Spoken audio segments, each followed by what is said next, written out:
No rest, high tempo, energetic Macron keeps Elysee agenda ticking.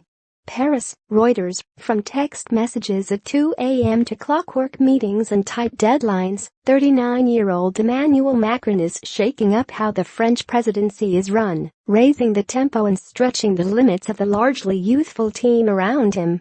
France's political magazines are full of snippets every week about the inner workings of Macron's Elysee, whether the comings and goings of his rescue dog Nemo, or details of messages sent to the foreign minister in the dead of night.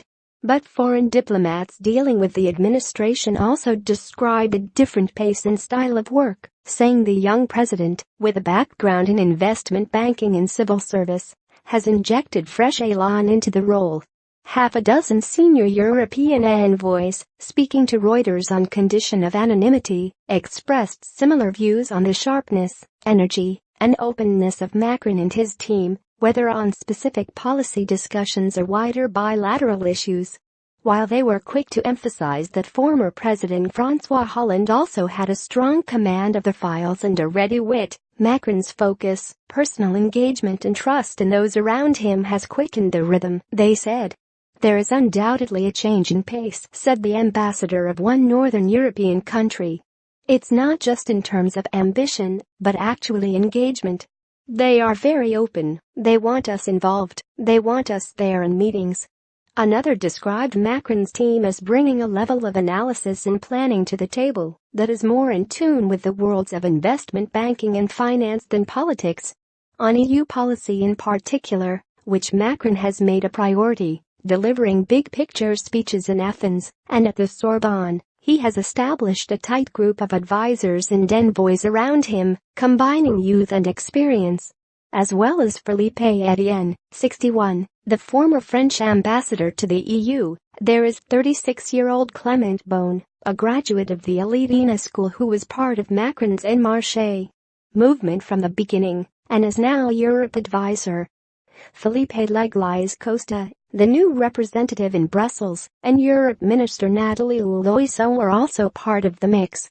The question is whether the new energy and approach of the Macronistas, which some French media have described as exhausting to the point of collapse, can bear fruit, or will prove more style than substance. Some of the early signs are positive, particularly on Europe policy. This week, EU Labour ministers agreed to amend the rules on so-called posted workers, a divisive issue Macron had pushed since taking office in May. The policy allows EU employees to work elsewhere in the bloc on terms set in their home countries, which countries like France, that offer strong worker protections, say lets employers get around labour laws by importing workers. The ministers agreed to shorten the period of such postings. Last month, with Elysee input, Germany's Siemens and France's Alstom agreed to merge their rail operations, creating a European champion to compete with China. The same week, France agreed to cede control of shipyard STX to Italy's Fincantieri, another sensitive move shaped by the Elysee. The area where Macron's high-tempo agenda is proving less successful so far is Eurozone financial reform.